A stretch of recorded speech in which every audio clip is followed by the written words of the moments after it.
আসসালামু আলাইকুম, welcome back to my cooking channel homemade cooking zone. আজকে আমি ঝটপট একটি টি কেক তৈরি করব, অর্থাৎ প্লেন কেক। সেই কেকটা খুব সহজেই কিভাবে তৈরি করব সেটা আপনাদের সাথে আজকে শেয়ার করব। চলুন তাহলে দেখি কিভাবে আমি তৈরি করে নিচ্ছি। সব কিছু একেবারে হাতের সামনে নিয়ে রেখেছি। এখানে আমি প্রথমে 4টা ডিম নিয়ে নিয়েছি। 4টা ডিমকে অল্প একটু বিট করে নেব, একেবারে ফোম করতে হবে না।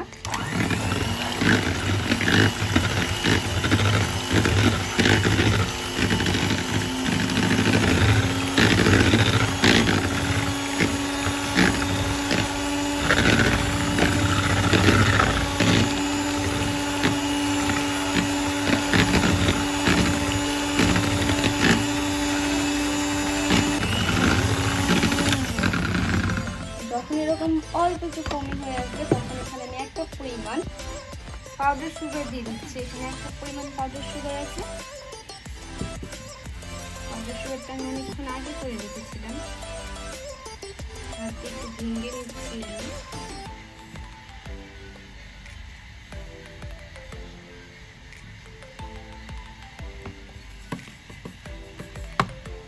সম্পূর্ণটাই দিয়ে দিলাম, আবারও বিট করে নেব।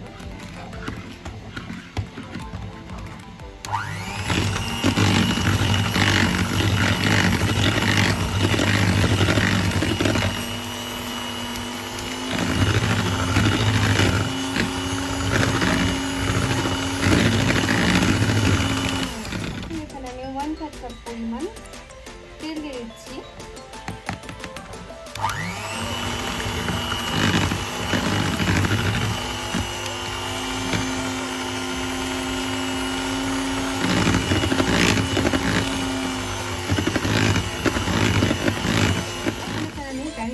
দিয়ে দেবো 1 চা চামচের মতো। আবার একটু বিট করে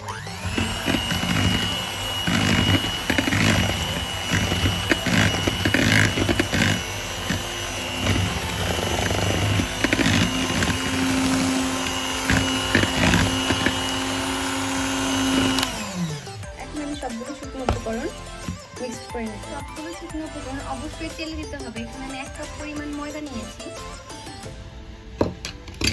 আর নিয়েছি এখানে এরকম যে 10 টাকা করে প্যাকেট দুধের 2 প্যাকেট দুধ, আর দিয়ে দিব 1 চা চামচের মতো পরিমাণ বেকিং পাউডার।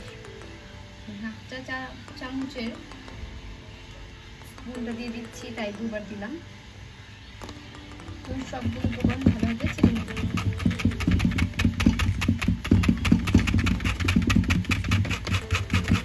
অবশিষ্ট অংশটাকে ফেলে দিই। এখন একটি হ্যান্ড হুইস্কের সাহায্যে আপনারা চাইলে স্প্যাচুলা দিয়েও মিক্স করতে পারেন, কোনো সমস্যা নেই।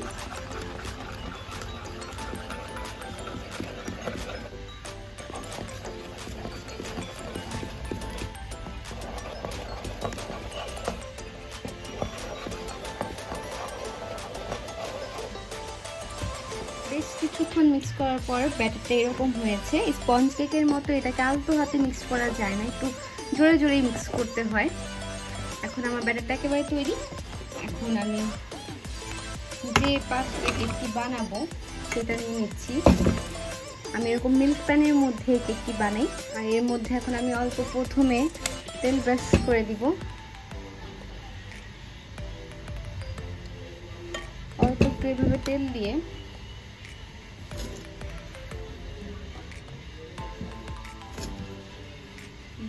এরকম দিয়ে দিলাম। আর এখন আমি কাগজ কেটে রেখেছিলাম, নর্মাল লেখালেখির যে কাগজ, সেই কাগজে দিয়েছি আমি। আর এখন সম্পূর্ণ ব্যাটারটা আমি এখানে দিয়ে দেব।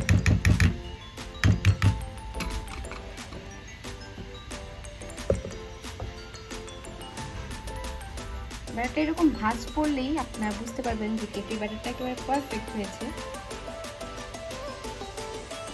দিয়ে দেওয়ার পরে টুথপিকের সাহায্যে একটু ডিপ ট্যাপ করে দিচ্ছি, যেন ভিতরে কোনো বাবলস না থেকে যায়। এই ছিদ্রটাকে বন্ধ করে দিচ্ছি।